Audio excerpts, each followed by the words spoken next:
All right, welcome everyone. We are live for with a Schoolscape online webinar on how to take your school online. We've realized with schools in a place where they're going, how do we take our staff, how do we take our learners into an online environment and create remote learning? It raises a whole pile of questions. So these webinars are 20-minute webinars with the aim to really help you as a school understand the different components of taking your school online. Today, I believe, is a very, very key and critical issue, and that's around cybersecurity.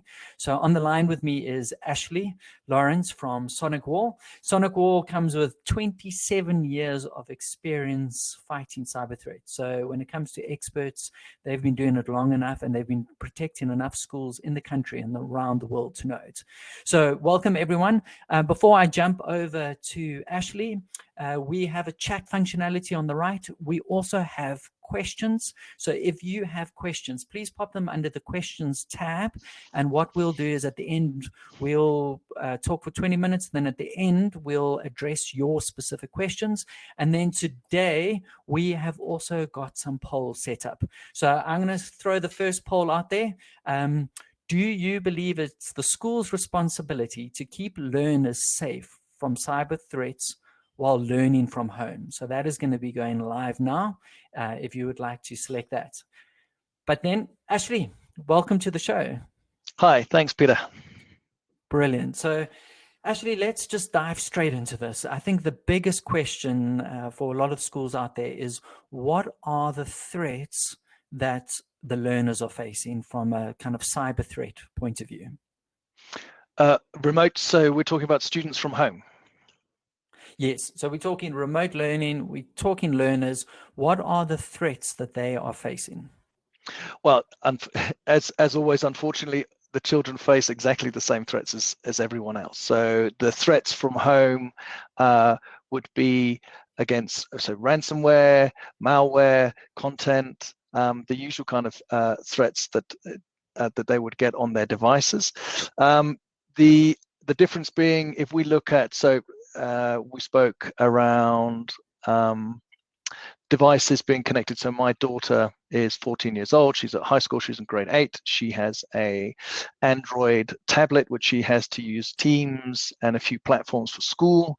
That device belongs to us as a household, and we're responsible for maintaining or providing some form of internet connectivity.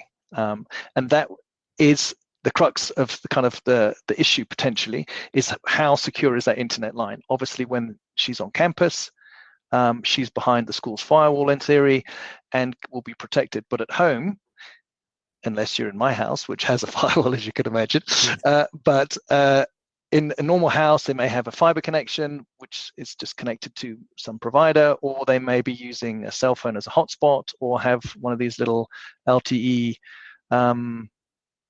modem jobbies. Yes. So the question is, are the children safe? Well, it's only as secure as their connection, and unfortunately, their connection, if they're from home, will not be protected. So unless they have device software, so that's the only thing. Okay, because it's interesting. The first poll we put out there was, do you believe it's the school's responsibility to keep learners safe from cyber threats? And interestingly enough, 50% of the people said yes, 19% no, and 31% said maybe. So I think it is a big question. And maybe, actually, if we could just dive into that. So a student is at home, learning from home. What are the threats for them personally? And then more importantly, what are the threats that would actually introduce for the school? Okay, so the only real threat, so for example, as if we use my daughter as an example again, so if her tablet were to be compromised, if she had some kind of malware or ransomware or something on her tablet, we would reset it to factory defaults. We'd basically wipe the device, and what she would lose is time learning, which kind of refers back to the questions we were speaking about before. And again, the whole purpose is to kind of provide a stable, constant online learning for the children. So in the event that devices become compromised, they become unusable, and therefore the children uneducatable, if that's such a Yes. word. Yes. So that would be Yeah. my primary concern. And again, so that's the first answer to the question, really. What would happen if they become devices become compromised? And the other part of the question? So that's them in a situation which is then relatively easy. If they have a risk, it's just affecting them. What are, and I think maybe this is the more important question, what are the risks that the school faces? So I am the IT manager. I've got 20 teachers out there teaching. What are the risks for the school when it comes to the cyber threats? Is there a way that someone can put a virus into a kid's computer and it can take down my whole school's learning platform, for example? Exactly, 100%. So again, let's use my poor daughter again. She has to use Teams. It's a Microsoft cloud-based. Well, it's part of Office 365. Yeah. It is cloud-based, so the school doesn't have it on premises. It's in the, as I say, it's in the cloud. So in the event someone does the homework project, it's done as a Word file, perhaps, or some JPEG, and then it's uploaded into Teams. Now, if that file is infected, or if it is has some kind of malicious code or ransomware in it, and it gets executed, there is a possibility, in theory, that it could propagate through the Teams the Teams. What's the phrase I'm looking for? Yeah, well, that's the kind of instance of a school's instance, and take the school's Teams account offline.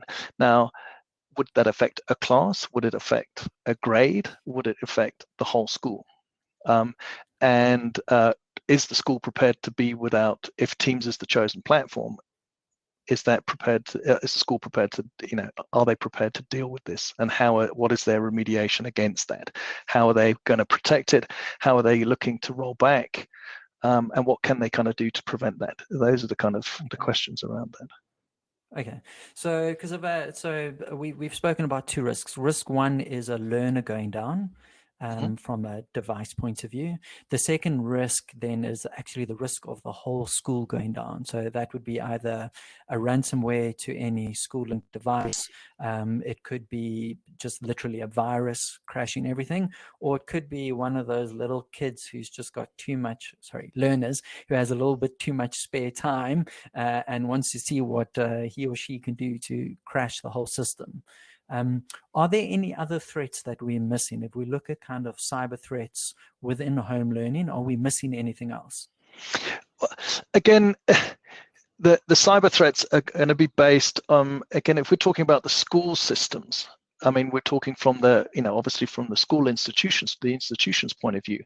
What are they providing access to, and what are the vulnerabilities associated to those systems? So are those systems cloud-based? We spoke about Teams, and obviously that's a Microsoft Office 365 application.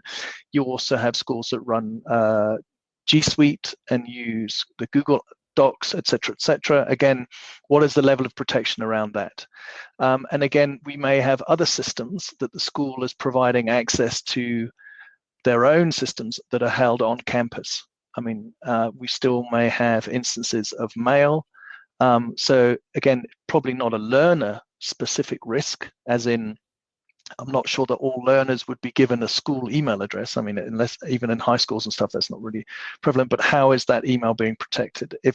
Because now we have to face the two issues. One, we have students going down, which is, not great for the learner. They may lose a day or two while someone scratches together another laptop. I mean, we joked about putting laptops together for our children as they prepare for term 2. But in the event that a household has a taken out laptop, they've got to find another mechanism to connect. But what happens to the educators, to the actual teachers that are now teaching from home, and their risks? So if they get compromised, they face the same problems when they go offline. And they may have totally different access to the school as a learner. So they may be connecting directly to the school campus, to systems on campus, effectively, email servers, other file servers that remain on campus. That's possibly a big problem. So that talks to remote access. I think that's a big point. I think from a school's point of view, they not only thinking about the learners, but more importantly, they need to think about the teachers.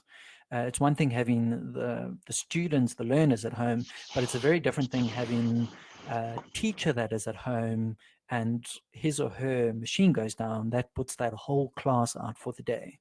So I think there's a very credible, from a school point of view, it kind of makes sense in my mind that they are very aware of all of their teachers and the teacher security firstly. So if I'm understanding you correctly, a school needs to look after the systems, if it's Google, if it's Teams, Zoom, etc. Then they need to look after their teachers. Then they need to look after their learners. It's about what they can and can't control. So as we spoke about, schools kind of send out a minimum requirement for the form of a tablet or a laptop or some kind of a smart device to connect to the school, but they may dictate to the educator, especially at this time, to say, right, you need to use a school-owned asset. So we will ensure that you're not using any old PC in your house. The teacher or the educator in question may need to get a school-owned device, laptop that has next generation antivirus, that has some form of secure remote access so that they can securely and authenticate into the network and or the systems so that they are protected, as they are effectively, they're the kind of the gatekeepers to the systems that the learners are accessing. I mean, we can't control, as we've discussed, we can't control the mechanism in which the learners are connecting, as in whether they're connecting from their devices via fiber or from some form of hotspot. I mean, there is a mechanism to do it. I mean, in the commercial sector, banks use it, large institutions use it. We use a dedicated secure remote access appliances. So you can actually, so each learner would actually have to, using an application, dial into the school or authenticate into the school, and then that can they're redirected according to their profile. So if I'm a grade 8 learner, I would then get access. But these systems are incredibly expensive. Well, and very, they've never really been used for schools, or not necessarily for primary and high schools. I mean, potentially in tertiary education. I mean, we do use them in tertiary education, but never at the scale that we're facing today. It's only ever been for specific research that it has to be protected and so on and so forth. Yes. But again, we're now talking about protecting 1,500 students in a high school, different economies of scale. Yeah, and I think actually maybe what we can do now is just actually look and go, okay, well, what should be the minimum components and what should an IT manager? I'm just thinking, I'm an IT manager. Where do I even start trying to secure the different components of a school? If I've got learners, teachers, and then the school infrastructure and IT system, components they should have in place? Great question. So I suppose where one would start would be the actual system itself. So look at the chosen platforms that so you're talking now specifically like Google Classrooms, G Suite. any G Suite, Teams, Zoom, any classroom management tool. So okay, so we start looking there. How do we protect that?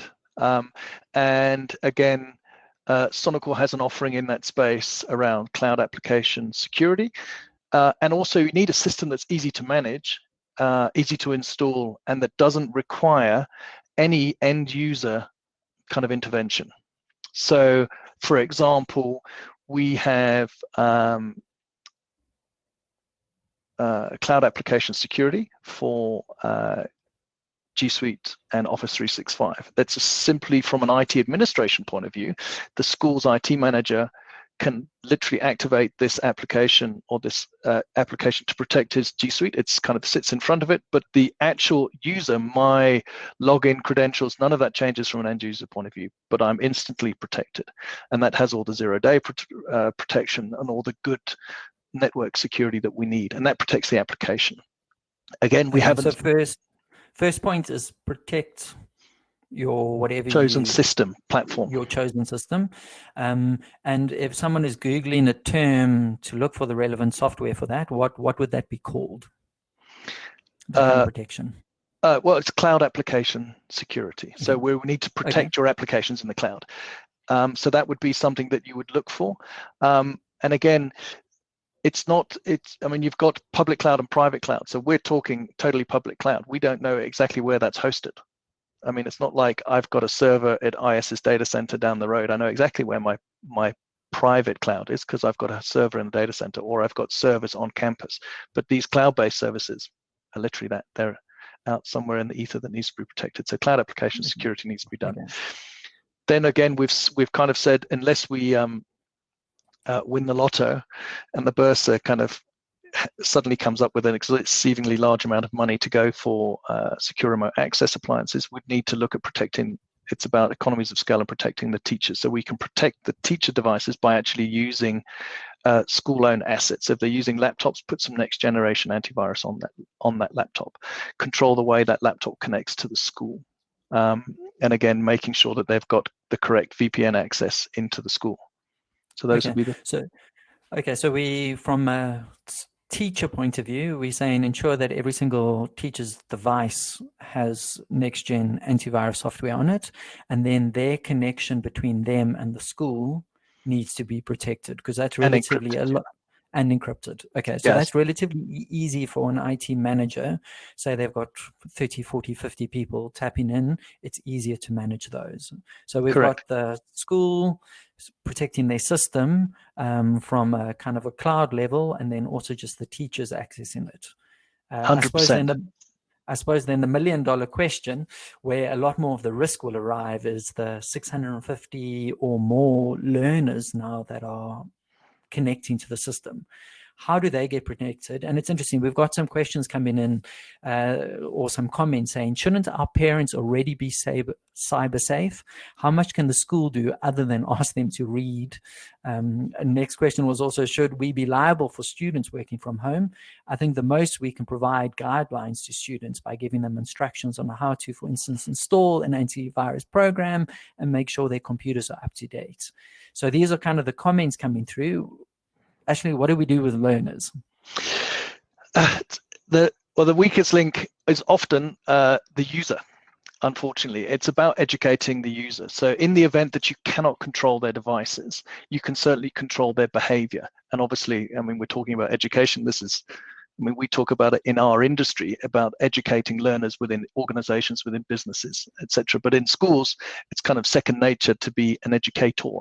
And it's a question of teaching the children to use the internet safely, so on the chosen device that they need to use for school. I would suggest the first thing would be we're going back to isolation and quarantine the device, choose the device. Okay. I've just done it now. In fact, my son is in the other room going through his school stuff for this week, his homework, but quarantine the device. So I've taken a laptop, which we kind of stripped all the applications and funny business that was on there, find the device, take off all the games, all the bits and pieces they've lovingly installed over the last however long, make sure that it's connected, and make sure that then educate them not to do silly things. Don't go to browse if they don't have restricted internet access in your house, and most households probably don't have secure internet. That's going to be down to the parents teaching them about not going to inappropriate websites. I mean, they can do basic things like activate Google Safe Search in their browser, but again, if they have admin access to the laptop or tablet, they can just turn that off. So, but again, make sure that your kids' devices are secure and check them regularly. Are they make sure that their homework is being done? Have they stored it correctly? Have they got any other apps? Oh yeah, but we installed something today, or I went to YouTube. It's like, do YouTube on your phone. Don't do it on your school tablet or school laptop. Okay, so actually, I think one of the interesting things with this is take me being a tech dumbass parent. That's quite a bit of responsibility for me, and I'm also just thinking a lot of the parents out there will be like, whatever.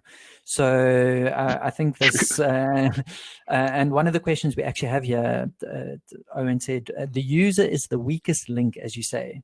It's the biggest area of risk. Sorry, let me finish reading. It's the biggest area of risk and the biggest open door. And I think that's true. That's where the school is sitting.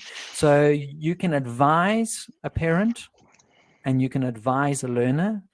I know you also, and this is where I know it hits quite a big price point. I know there's also an option from kind of SonicWall to actually secure those devices remotely. Is that the case, and how much would that cost?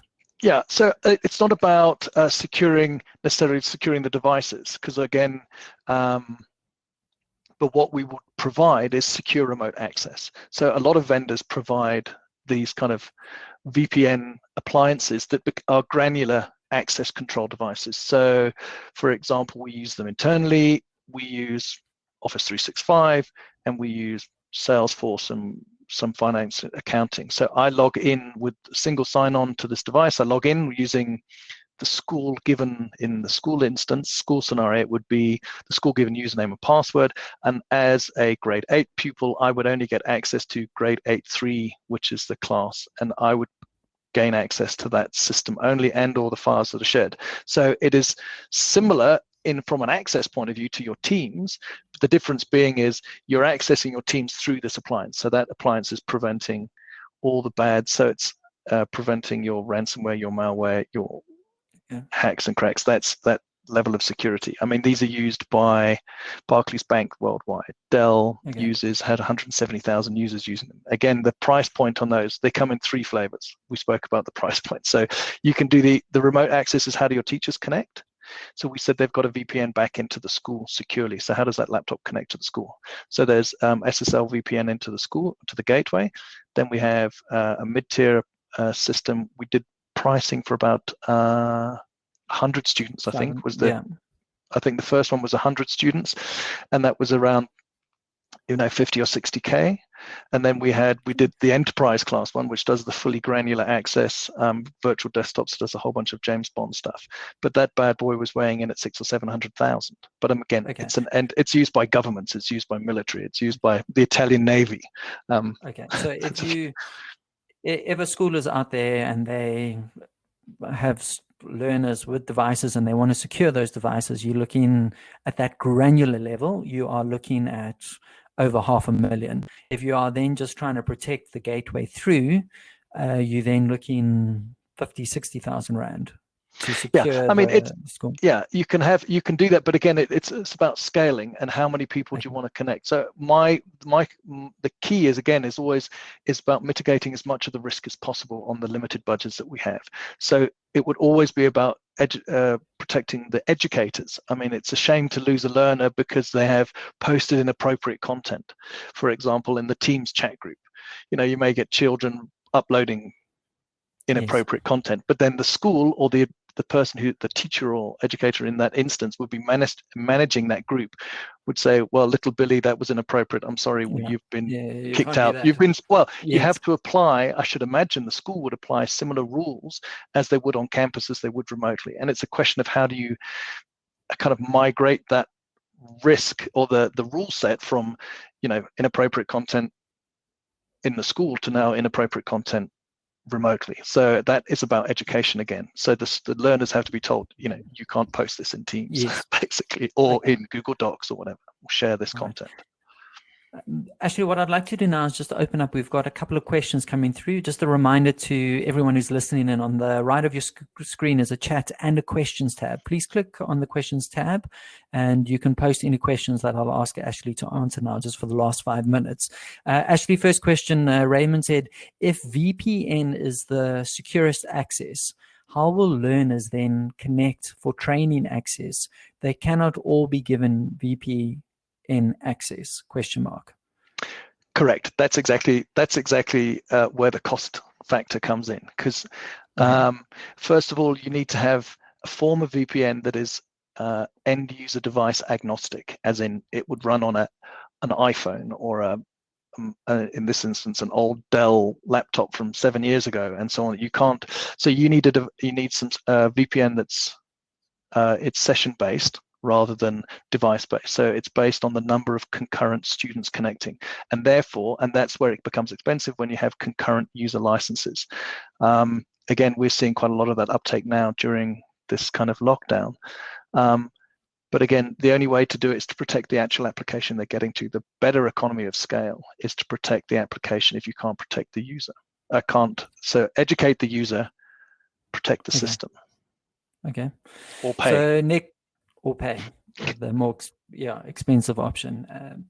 So next question is from Raymond: is can we post material on an online platform with a remote learning capability at a fee? And how secure is this option in terms of compromising the material you load, e.g., third-party websites, etc.? Well, it depends on obviously the platform that you're using. But I mean, we were talking again, the third-party platform we were discussing or using as an example was Microsoft and Google. So those are third-party platforms that we can protect by using, cloud application security to protect the inherent security of those platforms. Microsoft have options. I mean, Google, I'm sure G Suite has a selection of security subscriptions that could be activated or purchased. Okay. The next one, and I think this is one that you might not know the answer of. Is there any legal responsibility to protect learners against threats? Can parents hold the school or academy responsible for an unwanted attack? Do you know? No, from a legal point Okay. of view, I don't know the answer from a South African legislation point of view. Obviously, social media would be the largest nightmare around that. Parents going public with my children got access to via a school platform. So that kind of damage would be reputational damage. Would probably be fairly bad for the school or the group of schools that they're part of. But it's a question about, quite clearly, as I said, how do you migrate the school rules into a remote school worker policy? Yes. So I think the first one of the things that would need to be addressed is, how can I take the internet usage policy from school and make it applicable, or try and pass it on to the learners if they can, or apply it to the learners as they connect to the school remotely or the school systems, and let them know that during this time of remote learning, your cyber rules still apply. So at school, you couldn't do inappropriate content. You can't do it from home. We can't control it, as in we don't have access potentially to control it on the end device, but we're still enforcing it, and it will be monitored because obviously the systems that are accessing it belong or have control from the school. So you can see if people are posting silly things and inappropriate content, etc. But from a liability, I'm not sure. Yes. I think this comment from Paul sums things up quite nicely, and I'm going to read it, and then Ashley, I'm going to ask you just the last question, just what can SonicWall do to help the schools that are listening in? Sure. So Paul says, great session. It sounds like all these options and solutions can be best practice in advance of the lockdown online. Now we're sitting at home and have never seen the user laptops or computers. Mom and dad will generally allowing Junior to use their work computer, which adults are using for offsite work, for the office, etc. And I think it's true. This is we're in a situation that we haven't planned for or know. And I'd like to end with this question. We've got 2 minutes left, Ashley. So SonicWall, how can we see the risks. We know some is an education policy, which you've mentioned. One is educating the parents. Two is for the schools to create an online kind of learning policy, internet policy. But more than that, what can SonicWall do from a security point of view to help schools? Okay, so some of the things that we spoke about is the kind of 3 points, well, the 2 points that you need to protect. One is the 3 points actually. The systems that reside on the campus, so that the access to that, which is the VPN, so the SSL VPN connectivity to the campus. So that would be around having a next generation firewall and having the educators VPN into the school. The other one is around protecting those remote school-owned assets. So the educators with a school-owned laptop or MacBook, if they're a Google house, and having that protected with the next-gen antivirus, which will give them the same level of security as if they were behind the firewall. So it must do zero-day protection, it must do rollback, because in the event that the educator's offline, many students may suffer. So that laptop is key. So protect the school's assets on campus, protect the learner from their laptop, next-gen antivirus, and protect the applications in the cloud, which would be your G Suite and your Office 365. So those would be the 3 kind of pillars that you would need to focus on. All right. Ashley, thank you. That's our time done. To everyone, thank you for the questions. I hope I haven't missed any of them. If I have, we'll go through online now, and Ashley will just be able to respond to those. But thank you, everyone, for checking in. I think also if you are in a place where you would like SonicWall to quote you on their different offerings for those different levels, we will provide Ashley's email address, which will come in the automatic email that you get sent afterwards with a link to this. Feel free to share this link out to everyone.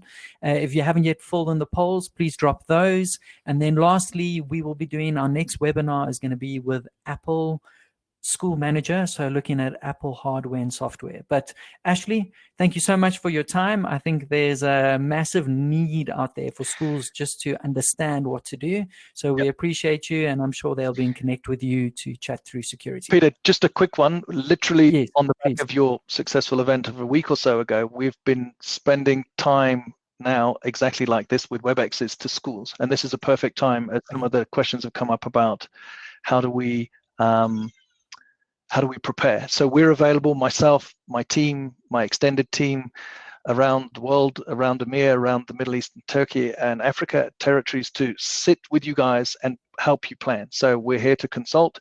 Obviously, we have partners that will facilitate, but if you want to speak to us directly, that's what we do all day. In fact, when I finish this, I'm going onto another WebEx and help someone design some stuff for a bank. But we're available to help the schools. We're here to help.